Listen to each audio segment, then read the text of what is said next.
फिर भी मैं आपको रूट थोड़ा सा बता देता हूँ। तो वाराणसी से लखनऊ पहुंचने का जो डिस्टेंस होता है, क्योंकि अगले दिन का जो जर्नी होगा वो आपके लिए थोड़ा सा तकलीफदायक होगा। मुझे पेट्रोल का जो खर्चा आया था वो आया था 5700।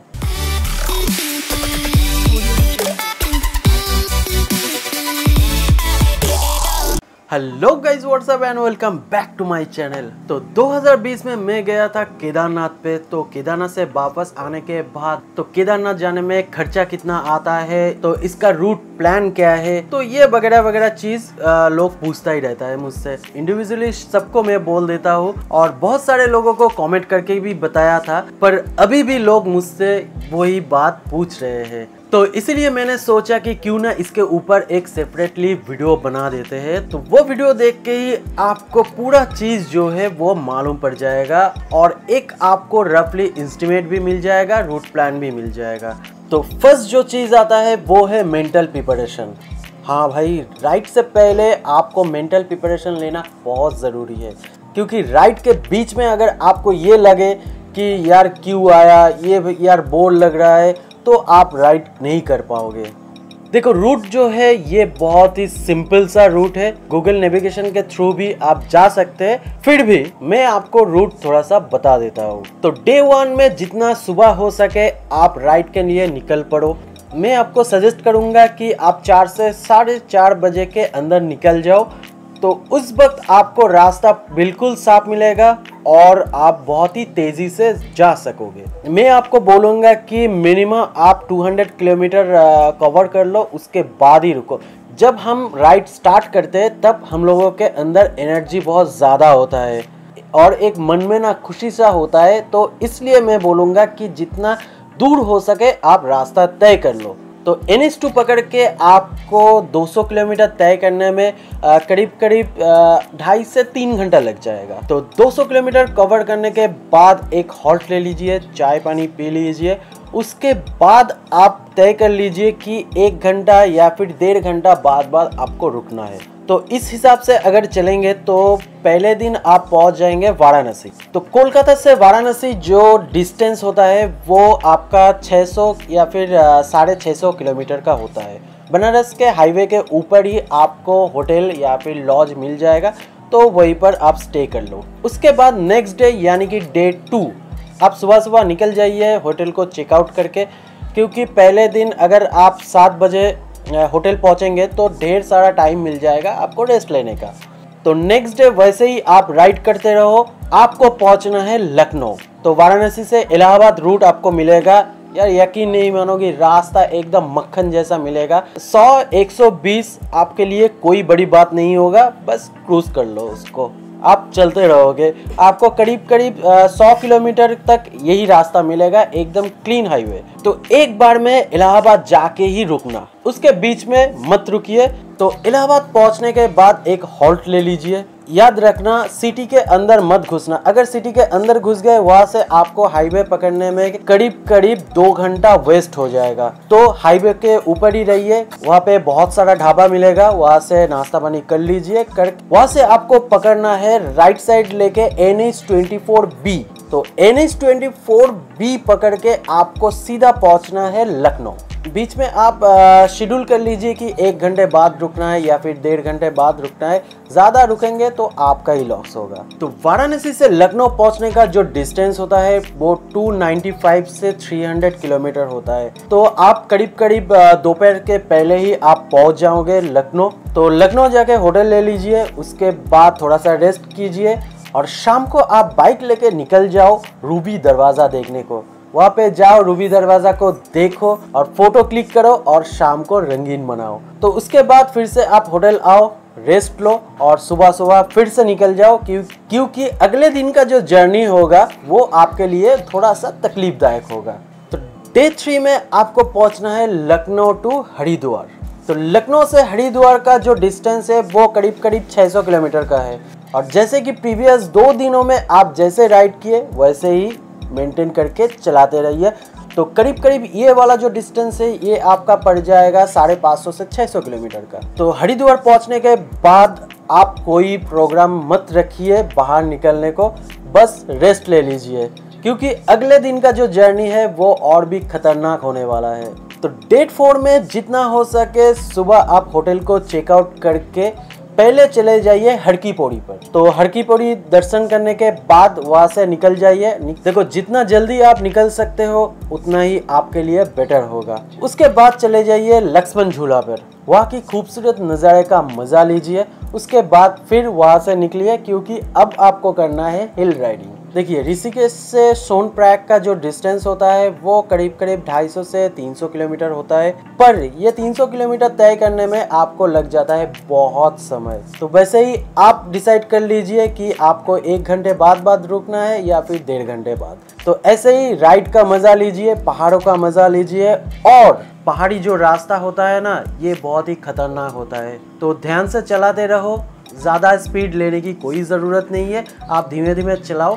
अगर आप मेंटेन करके चलाओगे तो करीब शाम के 8 या फिर 9 बजे तक आप सोनप्रयाग पहुंच जाओगे। सोनप्रयाग पहुंचने के बाद प्रॉपर सोनप्रयाग जो है वहाँ पे ही जाइए, वहाँ से होटल लीजिए, नहीं तो आपको थोड़ा सा दिक्कत होगा, तो वो मैं बाद में बताता हूँ। तो सोनप्रयाग जाइए, वहाँ पे एक होटल लेके रेस्ट ले लीजिए। डे 5 में जितना सुबह हो सके होटल से निकलिए। पूरा सामान ले जाने की कोई ज़रूरत नहीं है, आप सामान होटल पे रख दीजिए और सिर्फ आपको जो चीज़ ज़रूरत है उसी को एक बैग में भर के आप ट्रेक के लिए चले जाइए। अब आते हैं क्यों मैंने बोला कि सोनप्रयाग में जाके ही आपको होटल लेना है। अगर सोनप्रयाग पे जाके आप होटल लेते हैं तो पार्किंग आपको वहीं पर होटल पे मिल जाएगा। अगर आप 2-3 किलोमीटर पीछे रहते, यानी कि हमने जो किया था 3 किलोमीटर पीछे हम रह रहे थे, तो इसके लिए हमको बाइक लेके सोनप्रयाग पार्किंग पे जाना पड़ा। तो पार्किंग चार्ज जो है वो 150 रुपया पर डे का है। अगर आप होटल सोनप्रयाग पे लोगे तो आपका पार्किंग कॉस्ट वो भी नहीं लगेगा और आपका बाइक जो है वो भी सेफली रहेगा। जितना जल्दी हो सके आप ट्रेक के लिए निकल पड़ो, क्योंकि ट्रेकिंग कोई आसान बात नहीं है। 10 मिनट बाद ही आपको रुकना पड़ेगा। अगर आप में फिटनेस ज़्यादा है तो आप ट्रेक करके जाओ, अगर आप में फिटनेस नहीं है तो आप वहाँ से खच्चर या फिर घोड़ा भी ले सकते हो। तो सोनप्रयाग से आपको जाना पड़ेगा गौरीकुंड तक। तो सोनप्रयाग के बाद से आपका बाइक अलाउ नहीं करेगा, वहाँ से आपको लोकल जो गाड़ी होता है उसी पर जाना पड़ेगा। तो किराया ज़्यादा नहीं है, 10 रुपये करके पर हेड पड़ा था हम लोगों का। तो गौरीकुंड पहुंचने के बाद आपको 1 किलोमीटर ट्रेक करके जाना पड़ेगा, क्योंकि वहां पर घोड़ा नहीं मिलता है। घोड़ा या फिर खच्चर लेने के लिए आपको गौरीकुंड से 1 किलोमीटर पैदल चल के जाना पड़ेगा। तो वहीं पर एक चेक पॉइंट मिलेगा जहाँ पे आपका ई पास जो है उसका चेकिंग होगा। तो ई पास दिखाने के बाद वहाँ से आप जा सकते हो। तो उसके बाद थोड़ा देर चलने के बाद खच्चर आपको मिल जाएगा। तो खच्चर का जो प्राइस है वो आपका 2300 करके लगेगा पर हेड। तो खच्चर से आपका केदारनाथ तक पहुँचने में जो टाइम लगता है वो करीब 3.5 से 4 घंटे का लगता है। अगर आप ट्रेक करके जाओ तो करीबन 7 घंटा या फिर 6 घंटा लग जाएगा, वो डिपेंड करता है आपके फिटनेस पर। तो खच्चर से आप जब ट्रेकिंग करोगे तो मिडिल में एक जगह आएगा जहाँ पे आपका मेडिकल टेस्ट होगा। तो मेडिकल चेकअप मतलब आपका सिर्फ टेम्परेचर ही चेक करेगा, क्योंकि अभी कोविड का वक्त है। तो बस इतना ही होगा। तो उसके बाद फिर से आप ट्रेकिंग का मजा लो। तो खच्चर के पीठ पे बैठ के आप जैसे सोच रहे हो कि आसानी से आप पहुंच जाओगे, वैसा नहीं है यार, कमर वमर ना हिला देता है। तो खच्चर जहां तक आपको पहुंचाएगा उसके बाद 1.5 किलोमीटर आपको पैदल चल के जाना पड़ेगा बाबा की मंदिर दर्शन में। यार जब आप केदारनाथ पहुंच जाओगे ना, वो जो खुशी आपको होगा वो शब्दों से बयां नहीं कर सकता हो, ये फील करना होगा आपको ही। तो मंदिर दर्शन कीजिए, उसके बाद लंच कर लीजिए, क्योंकि शाम को एक बार मंदिर खुलेगा तब आपको दर्शन का मौका मिलेगा। अगर आपको केदारनाथ टेम्पल पहुंचने में करीब दोपहर हो जाता है या फिर शाम हो जाता है तो उस दिन आपको वहीं पर रहना पड़ेगा। वहाँ पे आसपास में बहुत सारा लॉज है, धर्मशाला है, जहाँ पे आपको शेयरिंग बेड भी मिल जाएगा और आप खुद अगर एक कमरा लेना चाहे तो वो भी आपको मिल जाएगा, पर थोड़ा सा कॉस्टिंग ज़्यादा होगा। करीब आपको 2000 से 3000 तक खर्च करना पड़ेगा। अगर आपके साथ 2-3 लोग और हैं तो आपका खर्चा कम। शाम को वहाँ पे आरती होता है, बैठिए, तो आरती का आनंद लीजिए। और रात में ज़्यादा देर तक आप वहाँ पे रुक भी नहीं पाओगे क्योंकि आपका सांस फूलने लगेगा और हाथ जो है वो सुन्न होने लगेगा। तो सुबह उठिए, उसके बाद फिर से ट्रेक करके आपको नीचे पहुँचना होगा सोनप्रयाग। तो नीचे पहुँचने के लिए आपके पास 3 ऑप्शन है। एक है खच्चर, दूसरा है पैदल और तीसरा है हेलीकॉप्टर। हेलीकॉप्टर आपको दोनों ऑप्शन में ही मिलेगा, आपको चढ़ते वक्त और उतरते वक्त दोनों में ही मिल जाएगा। हेलीकॉप्टर से अगर आप उतरना चाहते हो तो आपका खर्चा जो आएगा वो 2340 करके आएगा। घोड़ा और हेलीकॉप्टर में ज़्यादा डिफरेंस नहीं है। तो अगर आप हेलीकॉप्टर से उतर रहे हो तो 3 मिनट में आप सोनप्रयाग पहुंच जाओगे। तो वहाँ पे जाइए, रेस्ट लीजिए, उसके बाद अगर आप निकलना चाहो तो निकल सकते हो। अगर आप ट्रेक करके उतरे हो तो आपका कोई पॉसिबल नहीं है उस दिन निकलने का, तो आपको सोनप्रयाग पर ही स्टे करना पड़ेगा। डिपेंड करता है आप सोनप्रयाग कब पहुंचते हो। मान लीजिए कि सुबह की 10 बजे के अंदर अगर आप सोनप्रयाग पहुंच जाते हो तो आप वापसी के लिए निकल सकते हो। डे 7 में आपको वहां से निकलना पड़ेगा फिर से, तो सोनप्रयाग टू हरिद्वार। हालांकि हम लोगों का जो ट्रिप था, हम लोग बीच में चोपता भी गए थे, तो इसके लिए हम लोगों को 11 दिन लग गया। जिस दिन हम केदारनाथ से सोनप्रयाग उतरे थे तो उसी दिन दोपहर को हम निकल गए थे चोपता के लिए।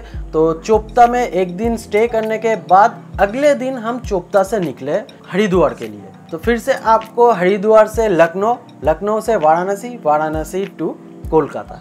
तो अभी मैं आपको जो रूट प्लान बताया है ये 11 दिन का है। अगर आप 10 दिन में करते हो तो आपको केदारनाथ से जल्दी उतरना होगा और पहाड़ी रास्तों का कोई भरोसा नहीं है। तो आते वक्त हम लोगों के साथ भी एक प्रॉब्लम हो गया था, रास्ता बंद था, 40 किलोमीटर घूम के आना पड़ा था। तो अब बात करते हैं मेन जो चीज़ है वो है खर्चा। खर्चा कितना आएगा? देखिए, खर्चा एक फ्री इंस्टीमेट आपको दे देता हूँ। मेरा जो खर्चा आया था करीब करीब 16,000 से 18,000 के बीच में आया था, क्योंकि मेरी बाइक जो है उसका माइलेज बहुत ज़्यादा दिया था। मुझे पेट्रोल का जो खर्चा आया था वो आया था 5,700 या फिर 6,000 ही मान के चलो। और 2 लोग जो गए थे मेरे साथ, उन लोगों को लग गया था करीब करीब 10,000 11,000। तो इसी वजह से मेरा कॉस्टिंग जो है वो 16 से 18,000 के बीच में आया। और जो रॉयल एनफील्ड और डोमिनार लेके गए थे तो उन लोगों का खर्चा आया था करीब करीब 20 से 21,000 का। देखो, अगर आप चाहो तो खर्चा कम भी कर सकते हो। अगर आपके पास टेंट है या फिर आप कोई होटल पे रुकना नहीं चाहते, जितना सस्ता वाला होटल आप लोगे उतना ही खर्चा आपको कम आएगा। देखिए, खाने का खर्चा जो है उस पे आप कॉम्प्रोमाइज़ मत कीजिए, क्योंकि आप इतना राइड कर रहे हैं, आपको उसी हिसाब से फूड भी लेना चाहिए। तो खाने के ऊपर से आप ज़्यादा कुछ बचाने की कोशिश मत कीजिए। तो ये मेरा सजेशन है आप लोगों को। अगर आपके साथ 2 या फिर 3 बाइकर और जा रहा है तो आपका खर्चा बहुत ही कम हो जाएगा, क्योंकि आपका लॉजिंग में जो खर्चा आ रहा था तो वो डिवाइडेड हो जाएगा। मान लीजिए कि 1,000 रुपया आपका एक होटल का रेंट पड़ रहा है, अगर 4 लोग रह रहे हो तो आप पर हेड 250 करके आ रहा है, तो इसमें बहुत ही बचत हो जाएगा आप लोगों का। और राइड करने से पहले आपका जो बाइक है उसको वेल मेंटेन करके ही ले जाना, क्योंकि रास्ते में अगर कोई प्रॉब्लम आ जाएगा ना, ये दिन या फिर ये जो हिसाब है ना, ये सब उलट पुलट हो जाएगा। तो इसीलिए अपने बाइक को वेल मेंटेन कीजिए और ऐसा कोई बाइक लेके मत जाइए जिसमें आपको कॉन्फिडेंस ही नहीं है। तो बाइक का टायर पंचर किट या फिर थोड़ा सा टूल किट, मेडिसिन, तो ये आप ज़रूर कैरी करना। और केदारनाथ जाने का सबसे बढ़िया मौसम जो है वो है अक्टूबर एंड से नवंबर फर्स्ट तक, क्योंकि उस टाइम पे बारिश भी नहीं होता है और उतना ज़्यादा ठंड भी नहीं होता है। हाँ, हो सकता है कि आपको लकीली स्नोफॉल मिल जाए। आई होप गाइज ये वीडियो आपके लिए बहुत ही हेल्पफुल रहा होगा।